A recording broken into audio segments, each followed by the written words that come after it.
Concept chapter start பண்ண போகிறோம். So அடுத்து ஒரு 5 வீடியோஸில் வந்து மோல் கான்செப்ட் சாப்டரில் இருக்கிற டாபிக்ஸ் எல்லாத்தையுமே கவர் பண்ணிட்டு அப்புறம் ஒரு கொஞ்சம் ப்ராப்ளம்ஸும் போட்டு பார்க்கலாம். ஸோ இன்றைக்கி ஃபஸ்ட் லெக்சரில் ஜஸ்ட் ஒரு இன்ட்ரடக்ஷன், டால்டன்ஸ் அட்டாமிக் தியரி, அப்புறம் பேசிக்காக ஆட்டம்ஸ், மாலிக்யூல்ஸ், எலமெண்ட், காம்பவுண்ட்ஸ் எல்லாம் என்னென்னு பார்த்துட்டு கடைசியாக லாஸ் ஆஃப் கெமிக்கல் காம்பினேஷன் பார்க்க போகிறோம். So first of all matter அப்படின்னா என்ன அப்படின்னு பார்த்தீங்கன்னா, anything that has mass and occupies space அதெல்லாம் நம்ம வந்து மேட்டர் அப்படின்னு சொல்கிறோம். ஸோ அதுக்குன்னு ஒரு மாஸ் இருக்குது அண்ட் அதுக்குன்னு ஒரு வால்யூம் இருக்குது அப்படின்னா அது வந்து மேட்டர் அப்படின்னு சொல்கிறோம். மேட்டர் தான் வந்து இப்போ நம்ம யூனிவர்ஸ் உலகத்துலேயே நம்ம என்னென்னலாம் பார்க்குறோமோ இருக்கிறதுலே சின்ன பார்ட்டிக்கல்லேருந்து நம்ம பெரிய பெரிய பில்டிங், பிரிட்ஜ் எதுவாக இருந்தாலுமே அது எல்லாமே வந்து ஒரு ஃபிசிக்கல் சப்ஸ்டன்ஸ். அந்த ஃபிசிக்கல் சப்ஸ்டன்ஸ் அப்படிங்கிறத நம்ம வந்து மேட்டர் அப்படின்னு சொல்கிறோம். ஒரு எக்ஸாம்பிளுக்கு நம்ம டெய்லி வந்து கிரிக்கெட் பார்க்குறோம்ல, அந்த கிரிக்கெட் பாலுக்கு வந்து ஒரு மாஸ் இருக்கா, இத்தனை கிராம்ஸு அப்படின்னு நம்ம வந்து ஒரு மாஸ் சொல்கிறோம். அப்புறம் அதுக்குன்னு ஒரு வால்யூம் இருக்குது, இவ்வளோ பெருசாக இருக்கணும் அப்படின்னு வந்து நம்ம டைமென்ஷன்லாம் சொல்லி ஒரு வால்யூம் இருக்கா. ஸோ அப்போ கிரிக்கெட் பால் வந்து ஒரு மேட்டர் தான். ஓகேவா? ஸோ அப்போ மேட்டர் வந்து என்னென்ன ஸ்டேட் அப்படின்னா எப்படி நம்ம பிரிக்கலாம் அப்படின்னு பார்த்தீங்கன்னா, பேசிக்காக சாலிட், லிக்விட், கேஸ். ஸோ அது என்னன்னு நம்ம கொஞ்சம் டீட்டெயிலாக பார்க்கலாம். சாலிட்ஸுக்கு வந்து டெஃபினிட் வால்யூம், டெஃபினிட் ஷேப், அதாச்சும் அதோட வால்யூமும் மாறாது, ஷேப்பும் மாறாது. அதுதான் வந்து சாலிட்ஸோட கேரக்டரிஸ்டிக்ஸ். ஓகேவா? அண்ட் லிக்விட்ஸ் பார்த்தீங்கன்னா definite volume but not a definite shape. இப்போ அது என்ன ஷேப் இருக்கும் அப்படின்னு பார்த்தீங்கன்னா, நம்ம எந்த கண்டெய்னரில் வைக்கிறோமோ அதோட ஷேப் அதை எடுத்துக்கும். இப்போ நீங்கள் வந்து இப்படி ரெக்டாங்கிளாக இருக்கிற கிளாஸுக்குள்ளே தண்ணி ஊற்றுறீங்கன்னு வச்சுக்கோங்களேன், ஒரு 50 ml தண்ணி ஊற்றுறீங்கன்னா அது வந்து இந்த மாதிரி ஒரு ரெக்டாங்கிள் ஷேப்பில் இருக்கும். அதே வந்து இந்த மாதிரி ட்ரையாங்கிள் ஷேப்பில் இருக்கிற கப்பில் வந்து இதே 50 ml வந்து இங்கே எடுத்து ஊற்றுறீங்கன்னு வைங்க, இது வந்து ஒரு மாதிரி ட்ரையாங்கிள் ஷேப்பில் தண்ணி இருக்கும். அப்போ வந்து வாட்டருக்குன்னு ஏதாச்சும் ஒரு ஷேப் இருக்கா? இல்லை. நம்ம எதில் ஊற்றுறோமோ அதோட ஷேப்பை தான் வந்து வாட்டர் எடுத்துக்கும். ஆனால் நீங்கள் நோட்டீஸ் பண்ணிங்கன்னா இங்கே இருக்கிற 50 ml நான் இங்கே ஊற்றினாலும் ரெண்டுத்துலேயுமே கான்ஸ்டண்ட்டாக 50 ml தான் இருக்கும், வால்யூம் மாறாது. அதுதான் இங்கே வந்து definite volume but not a definite shape அப்படின்னு சொல்கிறோம். அடுத்து பார்த்தீங்கன்னா கேஸஸுக்கு டெஃபினிட் வால்யூமும் இல்லை, டெஃபினிட் ஷேப்பும் இல்லை. ஸோ நம்ம வந்து ஒரு பவுல் மாதிரி இருக்குன்னா நம்ம கண்ணுக்கு வந்து இந்த பவுல் எம்டியாக இருக்கிற மாதிரி இருக்குது. ஆனால் ஆக்சுவலி அந்த பவுல் ஃபுல்லாக என்ன இருக்குது? கேஸ் இருக்குது. ஏன்னா ஏர்ன்னு சொல்கிறோம்ல, ஏரில் கேஸ் தானே இருக்குது. ஏரில் வந்து ஆக்சிஜன் இருக்குது, நைட்ரோஜன் இருக்குது, கார்பன் டை ஆக்சைடு இருக்குது. நான் சொல்கிற எல்லாமே இப்போ வந்து கேஸ். அப்போ நம்ம எம்டி அப்படின்னு நினைக்கிற எல்லா இடத்துலையுமே ஆக்சுவலாக என்ன இருக்குது? கேஸ் இருக்குது. அப்போ வந்து ஆனால் அதுக்குன்னு ஏதாச்சும் வால்யூம் இருக்கா, இல்லை ஒரு ஷேப் இருக்கா? எதுவுமே இல்லை. அது எந்த இடத்துல இருக்கோ அதை ஃபுல்லாக அப்படியே ஆக்கியூபை பண்ணிடும். ஓகேவா? ஸோ இன்னொரு ப்ராப்பர்ட்டி என்னென்னா, சாலிட்ஸ் அண்ட் லிக்விட்ஸ் வந்து இன்கம்ப்ரெசிபிள் அப்படின்னு சொல்லுவோம். Solids, liquids are incompressible. Incompressible அப்படின்னா என்னென்னா, நீங்கள் ஒரு சாலிட் இங்கே இருக்குன்னு வச்சுக்கோங்க, இதுக்கு நீங்கள் எவ்வளோ ஃபோர்ஸ் கொடுத்தாலும் இந்த ஷேப் வந்து மாறாது. இது என்ன ஷேப்பில் இருக்கோ அதே ஷேப்பில் தான் இருக்கும். அதே மாதிரி வால்யூமும் மாறாது. இது வந்து நம்ம ப்ரெஷர் கொடுக்குறனால சின்னதாகவோ இல்லை ஃப்ளாட்டாகவோ அந்த மாதிரி ஆகாது. ஓகேவா? ஆனால் அதே மாதிரி தான் லிக்விடும் வந்து நீங்கள் எவ்வளோ ப்ரெஸ் பண்ணாலுமே வந்து அதோட வால்யூம் வந்து மாறாது இல்லையா? அதனால தான் நம்ம வந்து லிக்விட்ஸும் சாலிட்ஸும் இன்கம்ப்ரெசிபிள் அப்படின்னு சொல்கிறோம். ஆனால் கேஸஸ் ஆர் கம்ப்ரெசிபிள். நம்ம ப்ரெஷர் கொடுத்தா கேஸோட வால்யூம் குறையும். ஓகேவா? ஸோ கேஸஸ் வந்து கம்ப்ரெசிபிள் அப்படின்னு சொல்கிறோம். அப்போ இந்த ஸ்டேட்டுக்குள்ளே நான் ஒன்றுக்கு ஒன்று மாற்றணுன்னா நான் என்ன பண்ணணுன்னு பார்த்தீங்கன்னா, நான் வந்து சாலிட்லேருந்து லிக்விடுக்கோ லிக்விட்லேருந்து கேஸுக்கோ போகணுன்னா நான் ஹீட் கொடுக்கணும். ஆனால் கேஸ்லேருந்து அப்படியே ரிவர்ஸில் கேஸ்லேருந்து லிக்விடுக்கு இல்லை லிக்விட்லேருந்து சாலிடுக்கு போனால் அது வந்து கூல் டவுன் ஆகணும், அதாச்சும் ஹீட் லூஸ் ஆகணும். ஸோ அது நீங்கள் பெஸ்ட் எக்ஸாம்பிள் வந்து ஐஸ் தான். நம்ம வந்து ஃப்ரிட்ஜில் ஐஸ் இருக்கா, அந்த ஐஸ் வந்து இங்கே இருக்குது, இது வந்து ஐஸ் வந்து நம்ம கொஞ்ச நேரம் வெளியில் எடுத்து வச்சா அந்த ரூம் டெம்பரேச்சரில் அது ஹீட் ஆகும்போது என்னவாகுது? வாட்டராக உருகிருமா? ஐஸ் உருகி என்னவா இருக்கும்? வாட்டர் ஆயிரும். இப்போ அந்த வாட்டரே வந்து நம்ம திருப்பி ஹீட் அப்ளை பண்ணுறோன்னு வச்சுக்கோங்க, ஜஸ்ட் ஒரு பாத்திரத்தில் ஊற்றி நம்ம அடுப்பில் வைக்கிறோம் அப்படின்னா கொஞ்ச நேரம் கொதிச்சோன்னா அந்த ஆவி பறக்குது இல்லையா, இந்த ஆவி வந்து என்ன, வாட்டர் வேப்பர். இதுதான் வந்து கேசியஸ் ஃபார்ம் ஆஃப் வாட்டர். அப்போ வந்து நீங்கள் இந்த பாத்திரத்துக்கு மேலே டக்குன்னு ஒரு தட்டு போட்டு மூடி வச்சுட்டு நீங்கள் ஒரு 1 hour கழித்து பார்த்தீங்கன்னா அந்த தட்டு வந்து அந்த அடியில் வந்து நிறையா வாட்டர் ட்ராப்லெட்ஸ் இருக்கும்ல, தண்ணி இருக்கும்ல. நீங்கள் ஏதாச்சும் சூடான சாப்பாடு ஐட்டமே நீங்கள் கொஞ்ச நேரம் மூடி வச்சுட்டு திறந்தா உங்களுக்கு பார்த்துருப்பீங்க. ஸோ அது ஏன் அங்கே வாட்டர் வருதுன்னு பார்த்தா, இந்த வேப்பரில் இருக்கிற ஏர் வந்து அந்த மெட்டல் பிளேட்டில் பட்டோன்னே அது ஹீட் லூஸ் ஆகும். ஸோ இங்கே வந்து கெயின் ஆஃப் ஹீட், இங்கேயும் கெயின் ஆஃப் ஹீட். அப்போ தான் வந்து இது கேஸாக மாறுது. ஆனால் வந்து கேஸ்லேருந்து வாட்டருக்கு போகணுன்னா இட் வந்து loss of heat, cool down ஆயிரும். அப்புறம் அதே மாதிரி நம்ம வாட்டரை தூக்கி நம்ம வந்து ஊற்றி வச்சு ஃப்ரிட்ஜில் வைக்கிறோம் இல்லையா, ஃப்ரிட்ஜில் வச்சு தானே ஐஸாக மாற்றுறோம். இப்போ அங்கேயும் வந்து நம்ம கூல் டவுன் ஆகுது, கரெக்டாக. ஸோ அதுவும் வந்து லாஸ் ஆஃப் ஹீட். இப்படி தான் வந்து நம்ம ஜென்ரலாக 3 ஸ்டேட்டுக்குள்ளே ட்ரான்சிஷன் பண்ணுவோம். ஸோ இந்த 3 ஸ்டேட்டை தவிர இன்னும் 2 இருக்குது ஆக்சுவலி, பிளாஸ்மா அண்ட் போஸ்-ஐன்ஸ்டைன் கண்டென்சேட்ஸ். ஆனால் இது வந்து நம்ம டெய்லி லைஃப்பில் பார்க்க மாட்டோம், ரொம்ப ரேராக, ரொம்ப கம்மியாக அங்கங்கே தான் இந்த மாதிரி ஸ்டேட்டில் மேட்டர் இருக்குது. நம்ம அடிக்கடி நம்ம டே டு டே லைஃப்பில் நம்ம பார்க்குற எல்லாமே சாலிட், லிக்விட், கேஸ் தான். ஸோ மேட்டர் அப்படின்னு சொல்கிறோம்ல, so matter is made up of atoms. Atoms தான் basic building block of matter. So ஏன் பேசிக் பில்டிங் பிளாக்னா, இப்போ ஒரு பில்டிங்கே எடுத்துக்கிட்டோன்னா அதுக்கு நம்ம செங்கல் தானே பேசிக்காக வைக்கிறோம். அந்த செங்கல்லேருந்து ஆரம்பிச்சு தான் நம்ம கட்டி அது வந்து பில்டிங் ஆகுது, கரெக்டாக. ஸோ அது மாதிரி என்ன சொல்கிறாங்கன்னா, மேட்டருக்கு வந்து ஆட்டம்ஸ் தான் அந்த செங்கல் மாதிரி. பேசிக் பில்டிங் பிளாக் வந்து ஆட்டம்ஸ் தான். ஸோ அப்போ அடுத்து ஆட்டம்னா என்னென்னு பார்க்க போகிறோம். நம்ம ஏற்கனவே பார்த்துட்டோம், அதுதான் basic unit of matter and அதுதான் டிஃபைனிங் ஸ்ட்ரக்சர் ஆஃப் எலமெண்ட். ஒரு எலமெண்ட் வந்து கார்பனா, ஆக்சிஜனா, நைட்ரோஜனா நான் கண்டுபிடிக்கணும்னா அதோட ஆட்டம் வச்சு தான் நான் வந்து கண்டுபிடிப்பேன். ஸோ அப்போ ஆட்டமில் என்ன இருக்குதுன்னு பார்த்தோம்னா, டென்ஸ் நியூக்ளியஸ். டென்ஸ் நியூக்ளியஸ்ன்னு நான் ஏன் சொல்கிறேன்னா, நியூக்ளியஸோட மாஸ் அதிகமாக இருக்கும், high mass but less volume. ஓகேவா, high mass but less volume. அப்போ நீங்கள் டென்சிட்டி ஃபார்முலா என்ன, D is equal to mass by volume, கரெக்டாக. ஸோ மாஸ் அதிகமாக இருக்குது ஆனால் வால்யூம் கம்மியாக இருக்குது அப்படின்னு பார்த்தீங்கன்னா டென்சிட்டி ரொம்ப அதிகமாக இருக்கும், ஓகேவா. ஸோ அதனால தான் dense nucleus surrounded by a cloud of negatively charged particles called electrons. இந்த எலக்ட்ரான்ஸுங்கிற வேர்ட் நீங்கள் ஏற்கனவே கேட்டிருப்பீங்க.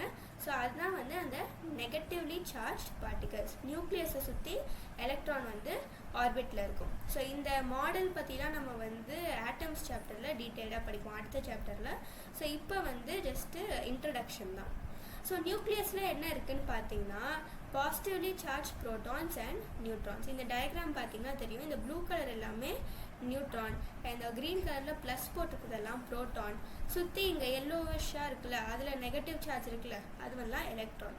ஸோ எலக்ட்ரானுக்கு நெகட்டிவ் சார்ஜ், ப்ரோட்டானுக்கு பாசிட்டிவ் சார்ஜ், நியூட்ரான் வந்து நியூட்ரல், நோ சார்ஜ், ஓகேவா. ஸோ இப்போ நான் ஏன் வந்து ஒரு ஆட்டம் பார்த்து தான் நம்ம அதோட என்ன எலமெண்ட்டுன்னு கண்டுபிடிப்போம் அப்படின்னு பார்த்தீங்கன்னா, இப்போ இந்த டயக்ராம் இருக்குது, இந்த டயக்ராமில் கொடுத்துட்டாங்க 6 ப்ரோட்டான், 6 எலக்ட்ரான், 6 நியூட்ரான்ஸ் இருக்குன்னு.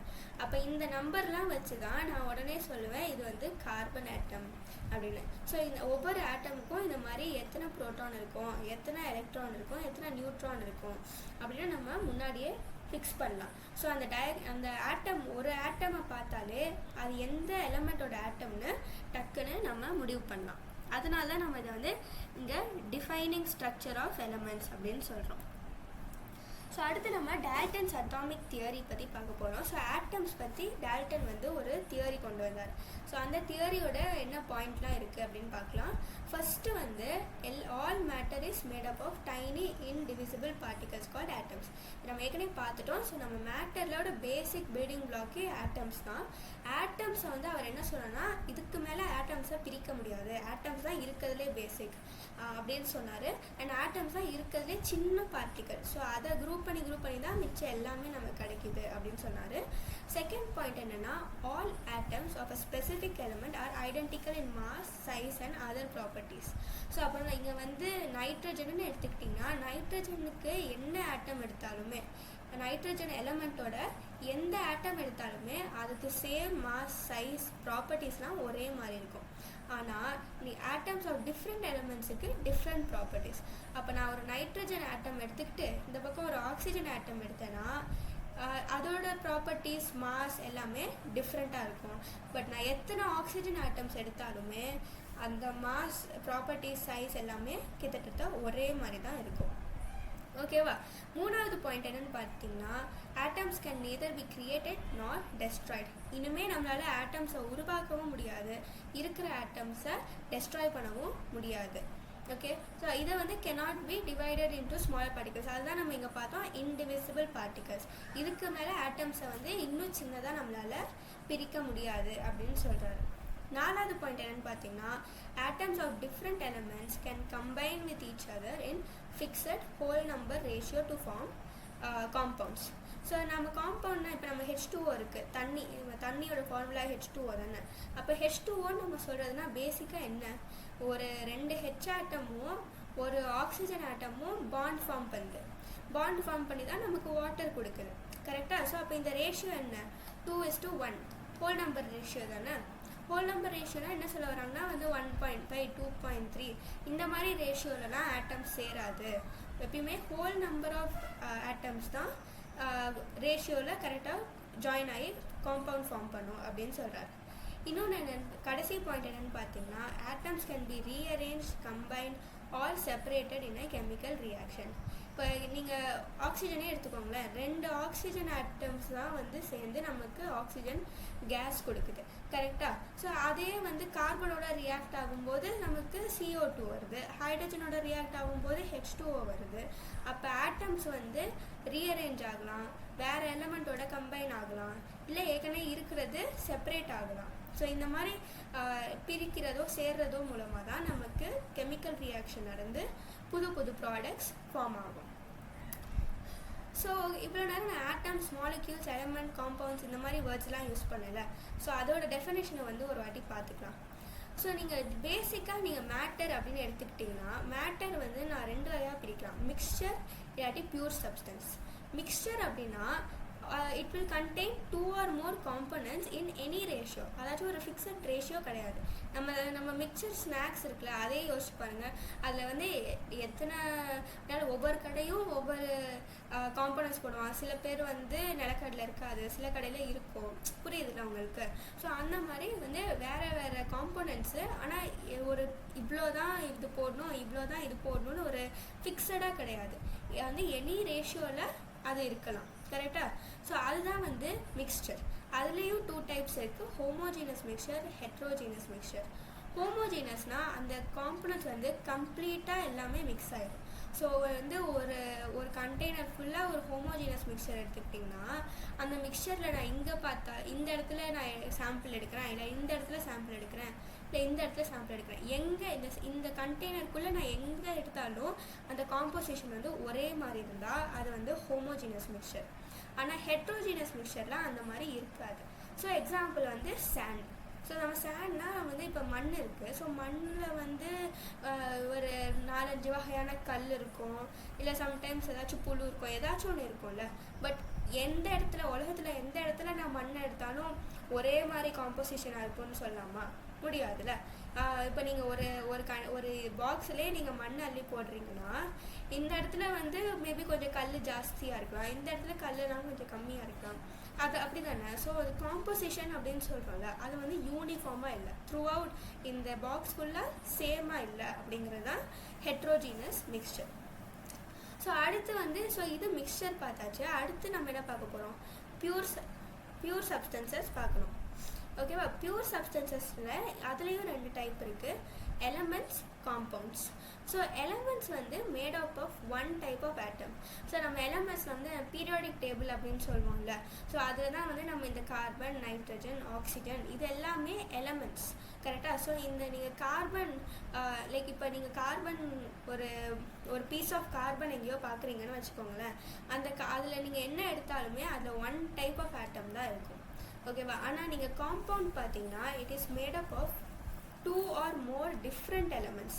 So compoundனா 2 or more different elements combined in fixed proportions. So fixed ப்ரொபோர்ஷனில் ரெண்டுக்கும் இல்லாட்டி அதுக்கும் மேலே இருக்கிற எலமெண்ட்ஸ் கம்பைன் ஆகும்போது தான் நமக்கு என்ன வருது, காம்பவுண்ட்ஸ் வருது. ஓகேவா? அடுத்து நம்ம என்ன பார்க்க போகிறோம், molecules.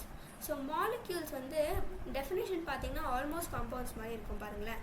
when 2 or more atoms of the same or different element combine it forms a molecule. So இங்கே தான் நமக்கு மெயின் டிஃப்ரென்ஸ் இருக்குது. காம்பவுண்டில் எப்பயுமே அந்த எலமெண்ட்ஸ் வந்து டிஃப்ரெண்ட்டாக தான் இருக்கணும்.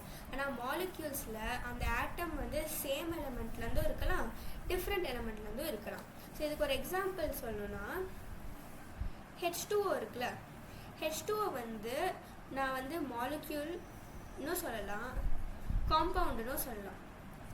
ஏன்னா வந்து காம்பவுண்டோட ரூல் என்ன, டிஃப்ரெண்ட் எலமெண்ட் கம்பைன் ஆகணும். இங்கே ஹைட்ரஜன் ஆக்சிஜன் டிஃப்ரெண்ட் தானே, ஸோ அதுதானே கம்பைன் ஆகிருக்கு. ஸோ அப்போ வந்து இது மாலிக்யூலும் தான் காம்பவுண்டும் தான். ஆனால் நான் வந்து O2 H2 இந்த மாதிரி எடுத்தேன்னு வச்சுக்கோங்களேன், இது நான் மாலிக்யூல்னு மட்டும்தான் சொல்ல முடியுமே இல்லைய காம்பவுண்டுன்னு சொல்ல முடியாது. ஏன்னா இது வந்து ரெண்டுமே ஆக்சிஜன், இது ரெண்டுமே ஹைட்ரஜன். அப்போ it is same element. Same element combine ஆகும்போது நம்ம அதை மாலிக்யூல்னு மட்டும்தான் சொல்லலாம் இல்லையா, காம்பவுண்டுன்னு சொல்ல முடியாது. ஸோ அதுதான் இங்கே ஹைலைட் பண்ணியிருக்கேன். All compounds are molecules but not all molecules are compounds. நீங்கள் என்ன காம்பவுண்ட் எடுத்தாலுமே அது வந்து ஒரு மாலிக்யூல் தான். ஆனால் அந்த மாலிக்யூலில் வந்து டிஃப்ரெண்ட் எலமெண்ட்ஸோட ஆட்டம் கம்பைனாக இருந்தால் மட்டும்தான் நீங்கள் அதை காம்பவுண்ட்னு சொல்லலாம். இல்லாட்டி அதை நம்ம வந்து வெறும் மாலிக்யூல்னு மட்டும்தான் சொல்லலாம். ஸோ அதுக்கு பெஸ்ட் எக்ஸாம்பிள் தான் இங்கே இருக்குது. ஓகேவா? ஸோ நம்ம அடுத்து பார்க்க போகிற கான்செப்ட் வந்து atomic number and mass number. So இப்போ நான் எலமெண்ட்டுன்னு சொன்னேன்ல, ஸோ கார்பன், நைட்ரஜன், ஆக்சிஜன். நம்ம அந்த டயக்ராம் வச்சு கூட உடனே நம்ம வந்து 6 எலக்ட்ரான்ஸ்னு பார்த்தோன்னா 6 எலக்ட்ரான் 6 ப்ரோட்டான்ஸ்னு பார்த்தோன்னா நம்ம கார்பன் அப்படின்னு சொன்னோம்ல. ஸோ அது நம்ம எப்படி சொல்கிறோம் அப்படின்னு பார்த்தீங்கன்னா இந்த atomic number and mass number வச்சு தான்.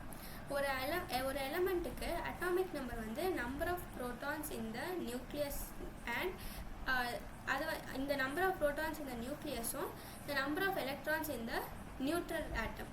ஓகேவா? அதாச்சும் அந்த நேச்சுரல் ஸ்டேட்டில் ஆட்டம் நியூட்ரலாக இருக்கப்போ எத்தனை எலக்ட்ரான்ஸ் இருக்கோ அதுவும் இந்த நம்பர் ஆஃப் ப்ரோட்டான்ஸ் இந்த நியூக்ளியஸும் எப்பயுமே ஈக்குவலாக இருக்கும். ஏன்னா ஆட்டம்ஸ்க்கு வந்து நேச்சுரல் ஸ்டேட்டில் அதுக்கு சார்ஜ் இருக்காது. கரெக்டாக? ஸோ அப்போ நம்பர் ஆஃப் ப்ரோட்டான்ஸ் வந்து எப்பயுமே நம்பர் ஆஃப் எலக்ட்ரான்ஸுக்கு ஈக்குவலாக இருக்கும். அதுக்கப்புறம் வந்து எலக்ட்ரான் கெயின் ஆகவோ லூஸ் ஆகவோ ஆகும்போது அந்த சார்ஜ் வரும். பட் அது வந்து நம்ம அயான்ஸ்ன்னு சொல்லுவோம். ஸோ ஒரு நியூட்ரல் ஆட்டமில் எத்தனை எலக்ட்ரான்ஸ் இருக்கோ அத்தனை ப்ரோட்டான்ஸ் தான் நியூக்ளியஸில் இருக்கும். அதை தான் நம்ம வந்து அட்டாமிக் நம்பர்னு சொல்லுவோம். அதுக்கு வந்து நம்ம Z அப்படிங்கிற லெட்டர் யூஸ் பண்ணுவோம். அடுத்து பார்த்திங்கன்னா மாஸ் நம்பர். மாஸ் நம்பர் வந்து நம்பர் ஆஃப் நியூக்ளியான்ஸ். நியூக்ளியான்ஸ் அப்படிங்கிறது வந்து நியூட்ரான்ஸ் அண்ட் ப்ரோட்டான்ஸ். ஏன் நம்ம இந்த நியூக்ளியான்ஸ்ன்னு அப்படின்னு சொல்கிறோன்னா இந்த நியூட்ரான்ஸும் ப்ரோட்டான்ஸும் தான் நியூக்ளியஸில் இருக்கும். ஸோ நியூக்ளியஸில் இருக்கிற பார்ட்டிக்கல்னால அது நம்ம நியூக்ளியான்ஸ் அப்படின்னு சொல்கிறோம். ஸோ மாஸ் நம்பர் வந்து நம்பர் ஆஃப் நியூக்ளியான்ஸ். அது என்னென்னா nothing but number of protons plus number of neutrons. எத்தனை ப்ரோட்டான்ஸ் இருக்கோ ப்ளஸ் நம்பர் ஆஃப் எத்தனை நியூட்ரான்ஸ் இருக்கோ அதுதான் நம்மளோட மாஸ் நம்பர். அதை வந்து நம்ம ஏன்னு வச்சு ரெப்ரசென்ட் பண்ணுவோம். இதை நம்ம சிம்பிளாக யூஸ் பண்ணும்போது ஆக்சிஜன் இப்போ வந்து அந்த இப்போ எக்ஸாம்பிள் ஆக்சிஜனுக்குனா அட்டாமிக் நம்பர் 8 மாஸ் நம்பர் 16னா அது எப்படி எழுதுவேன்னா இந்த எக்ஸ் வந்து அந்த எலிமெண்ட்டோட சிம்பிள், ஏ மேலே எப்பயுமே வந்து மாஸ் நம்பர், கீழே வந்து அட்டாமிக் நம்பர். அப்போ O வந்து 16 8 இப்படி தான் நான் வந்து ரெப்ரசன்டேஷன் பண்ணுவேன். ஸோ சின்ன கொஸ்டின் பண்ணலாம். among the following statement which was not proposed by Dalton. So இப்போ தான் நம்ம டால்டன்ஸ் அட்டாமிக் தியரி பார்த்தோம்ல. ஸோ அதில் எது வந்து நம்ம பார்க்காத ஸ்டேட்மெண்ட் அப்படின்னு வந்து இந்த கொஸ்டினில் இருக்குது. chemical reactions involve reorganization of atoms. They are neither created nor destroyed. இது வந்து கரெக்ட் தான். இது வந்து டால்டன்ஸ் அட்டாமிக் தியரியில் இருக்கும். இங்கே பாருங்கள், all atoms of a given element have identical properties including identical mass. Different elementsக்கு differ in mass. இதுவும் நம்ம பார்த்தோம். When gases combine or reproduce in a chemical reaction, they do so in a simple ratio by volume provided that all gases are at the same temperature and pressure. இது நம்ம பார்த்தோமா? இல்லை, இது வந்து இனிமேல் தான் நம்ம பார்ப்போம். ஸோ இந்த லா வந்து டால்டன்ஸ் அட்டாமிக் தியரியில் வராது. Matter consist of indivisible atoms. இதுவும் நம்ம வந்து பார்த்தோம். ஸோ இங்கே வந்து ஆன்சர் வந்து C. ஓகே. ஸோ அடுத்து இப்போ வந்து லாஸ் ஆஃப் கெமிக்கல் காம்பினேஷன்ஸ் இருக்குது. ஒரு 6 லா இருக்குது. ஸோ இந்த 6 லா பேஸ் பண்ணி தான் கெமிக்கல் ரியாக்ஷன்ஸ்லாம் நடக்கும். அது என்னென்னு பார்க்க போகிறோம். ஸோ ஃபஸ்ட்டு வந்து law of conservation of mass. Simple statement, matter can neither be created nor destroyed. இதை நம்ம ஏற்கனவே பார்த்தோம்ல. ஸோ பேசிக்காக என்ன சொல்லணும்னா, நம்ம ஒரு கெமிக்கல் ரியாக்ஷன் எழுதணும்னா எப்பயுமே ஒரு ஏதாச்சும் ஒரு இது ப்ளஸ் வேறு ஒரு இது போட்டு ஒரு எலமெண்ட்டோ காம்பவுண்ட் போடுவோம். அப்புறம் கிவ்ஸ்ன்னு போட்டு நம்ம வேறு ஏதாச்சும் ஒன்று போடுவோமா. ஸோ எதெல்லாம் வந்து இந்த ஆரோக்கு இந்த பக்கம் இருக்கோ நம்ம அதை ரியாக்டன்ட்ஸ்ன்னு சொல்லுவோம். அண்ட் கடைசியாக எது ஃபார்ம் ஆகுதோ அதை வந்து நம்ம ப்ராடக்ட் அப்படின்னு சொல்லுவோம். ஸோ கெமிக்கல் ரியாக்ஷன் எப்பயுமே இந்த ஃபார்மேட்டில் தான் இருக்கும். ஸோ அப்போ இங்கே என்ன சொல்ல வரோம்னா, மாஸ் ஆஃப் ரியாக்டன்ஸ்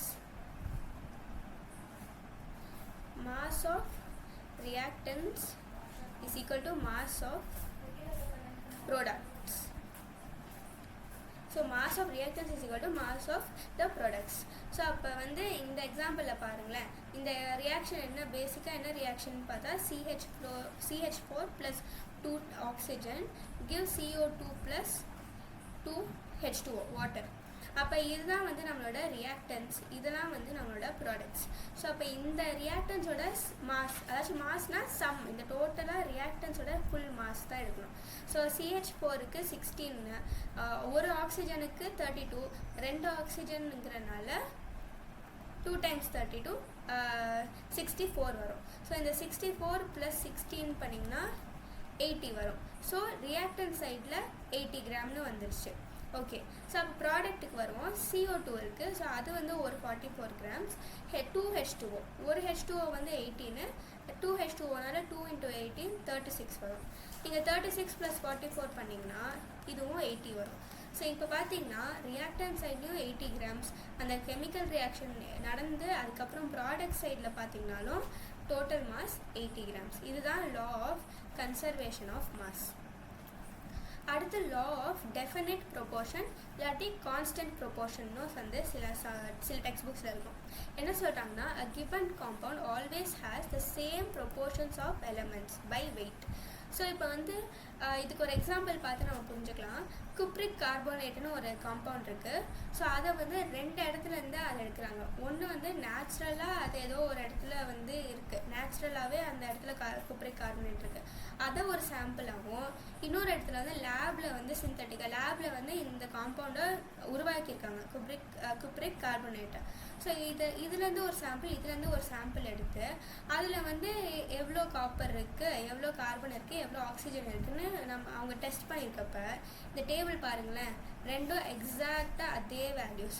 ஸோ நீங்கள் எங்கேருந்து ஒரு காம்பவுண்ட் எடுத்தாலுமே அதில் இருக்கிற எலமெண்ட்ஸோட வெயிட் ரேஷியோ வந்து எப்பயுமே சேமாக தான் இருக்கும்.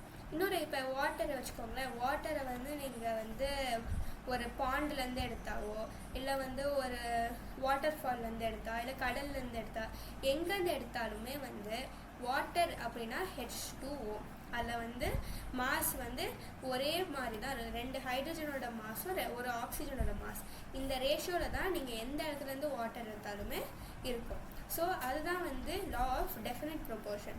So irrespective of the source or method of origin, நம்ம எப்படி அந்த காம்பவுண்டை உருவாக்குறோங்கிறத முக்கியம் இல்லை, நம்ம எங்கேருந்து அதை எடுக்கிறோன்னு முக்கியம் இல்லை. பட் அது ஒரு காம்பவுண்டுக்கு எப்பயுமே அதே எலமெண்ட் அதே ப்ரொப்போர்ஷனில் தான் இருக்கும். H2O நீங்கள் எங்கே எடுத்தாலுமே 2 ஹைட்ரஜனுக்கு ஒரு ஆக்சிஜனுங்கிற ரேஷியோவில் தான் நீங்கள் உலகத்தில் எங்கே வாட்டர் எடுத்தாலுமே இருக்கும். ஓகேவா? ஸோ அதுதான் வந்து இதை இன்னொன்று என்ன சொல்லுவோம், டெஃபினிட் காம்போசிஷன் அப்படின்னும் இந்த லாக்கு ஒரு பேர் இருக்குது. தேர்டு வந்து law of multiple proportion.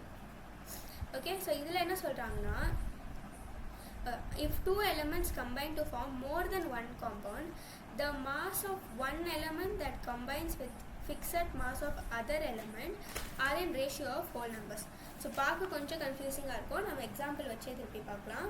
So இப்போ ஹைட்ரஜனே எடுத்துக்கலாம், ஹைட்ரஜனும் ஆக்சிஜனும் வாட்டரும் ஃபார்ம் பண்ணும் H2O, ஹைட்ரஜன் பெராக்சைடும் ஃபார்ம் பண்ணும், ஹைட்ரஜன் பெராக்சைடு வந்து H2O2. ஓகேவா? ஸோ அப்போ நீங்கள் இந்த ரியாக்ஷன் பார்த்தீங்கன்னா hydrogen plus oxygen gives water, அதே hydrogen plus oxygen can also give hydrogen peroxide. ஓகேவா? ஸோ இப்போ நீங்கள் வந்து ஹைட்ரஜனோட மாஸை வந்து 2 கிராம்ஸ் அப்படின்னு ஃபிக்ஸ் பண்ணிட்டீங்கன்னு வைங்க. ஹைட்ரஜன் என்கிட்ட 2 கிராம்ஸ் தான் இருக்குது. ஓகே, ஹைட்ரஜன் என்கிட்ட 2 கிராம்ஸ் தான் இருக்குது. நான் ஆக்சிஜனை வந்து 16 கிராம்ஸ் ஆக்சிஜன் கொடுத்தா எனக்கு வாட்டர் ப்ரொடியூஸ் ஆகும்.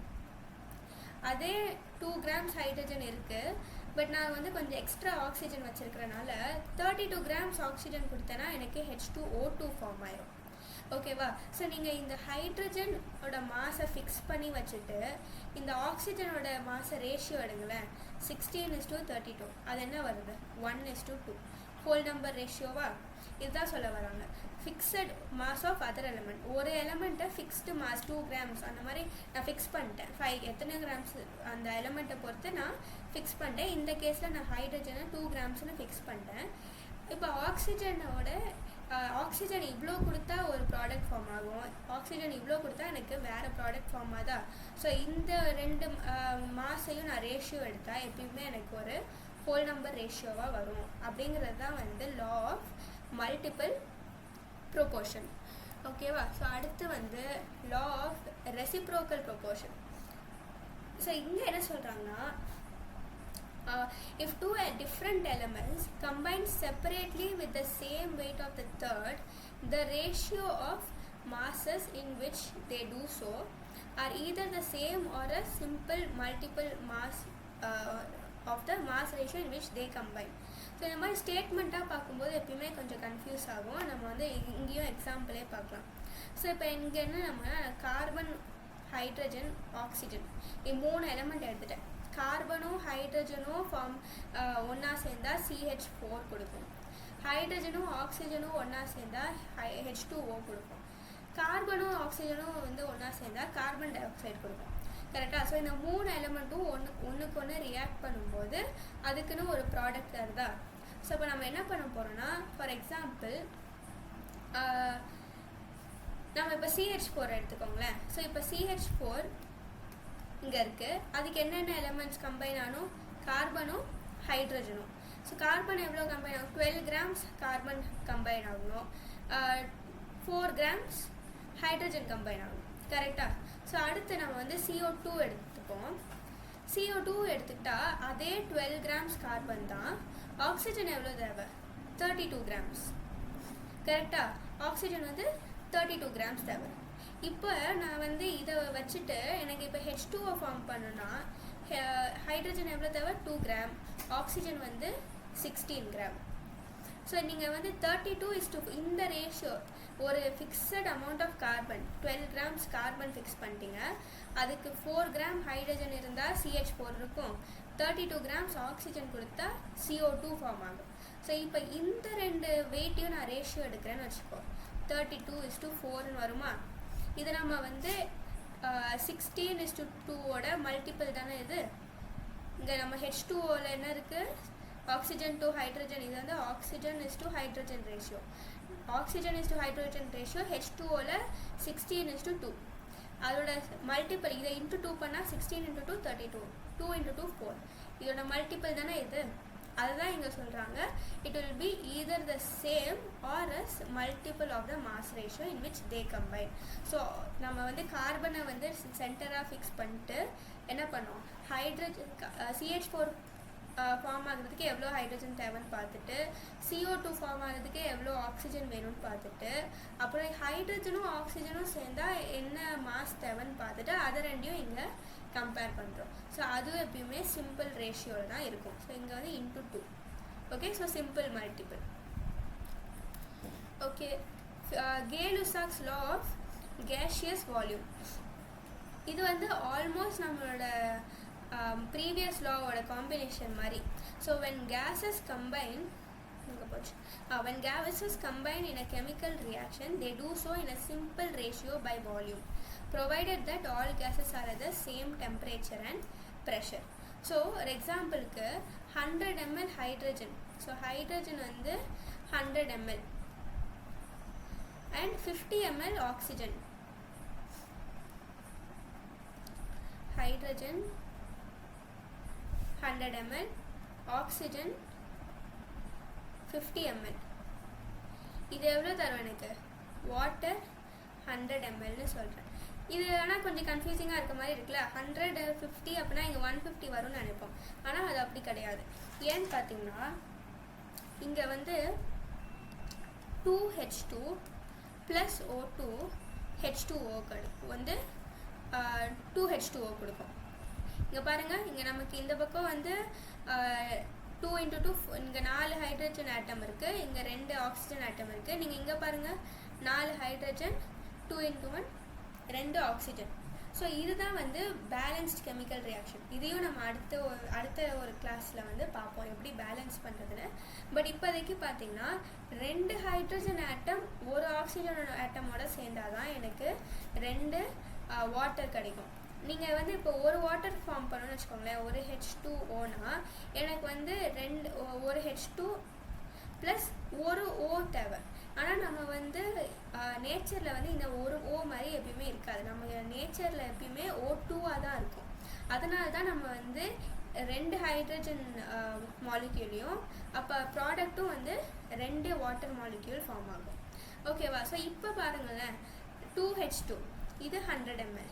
ஆனால் இங்கே என்ன 1O2 தான், அப்போ இது 50 ml. அண்ட் இங்கே திருப்பி நமக்கு 2H2 அப்போ 100 ml. இதுதான் அவங்க சொல்கிறாங்க.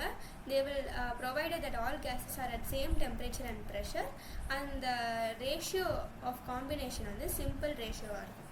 ஸோ இங்கே பார்த்தீங்கன்னா 2:1:2 கரெக்டாக ஹைட்ரஜனும் ஆக்சிஜனும் 2:1 ரேஷியோவில் கம்பைன் ஆகும்போது எனக்கு வாட்டர் ஃபார்ம் ஆகுது. இதுதான் வந்து Gay-Lussac's law of gaseous volume. கடைசி லா வந்து Avogadro's law. Equal volumes of gases at same temperature and pressure contains equal number of molecules. So ஒரு வால்யூம் ஆஃப் கேஸ் அப்படின்னு எடுத்துக்கிட்டா அதில் number of molecules same. So இது வந்து இங்கேயும் வந்து H2O எக்ஸாம்பிள் தான் இங்கே இருக்குது.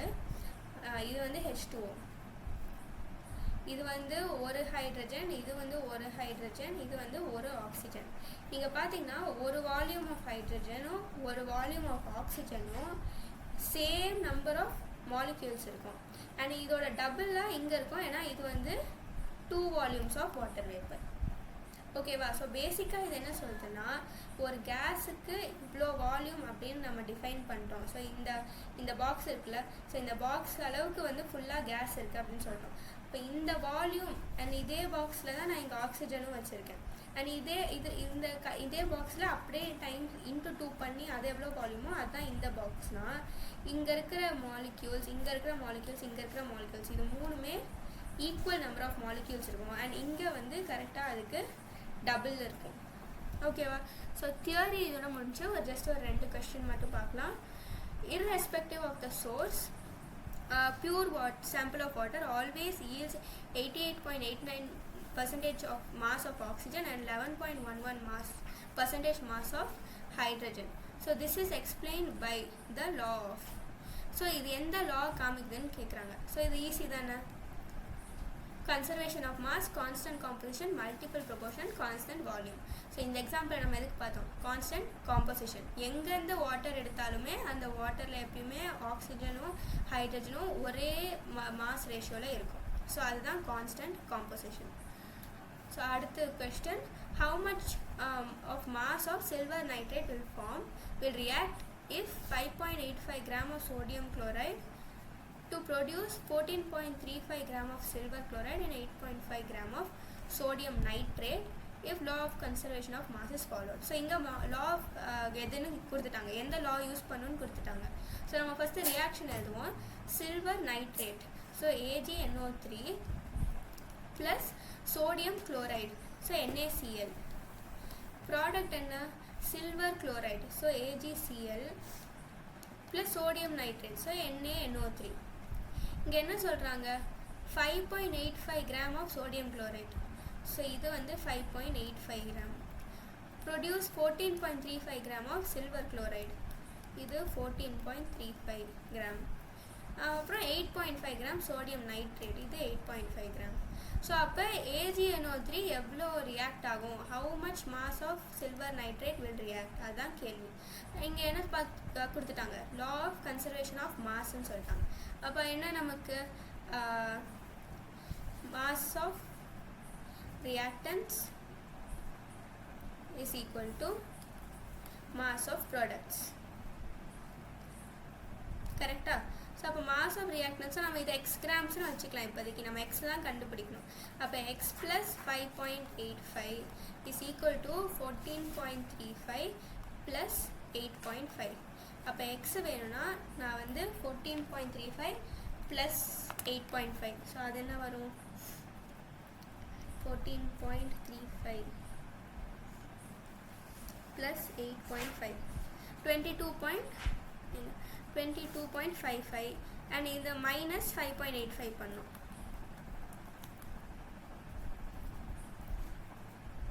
So 16.7 grams. நீங்கள் ஆட் பண்ணிங்கன்னா கரெக்டாக வரணும். 16.7 5.85 ஆட் பண்ணாலும் 14.35 8.5 ஆட் பண்ணாலும் சேமாக வரணும். ஓகே.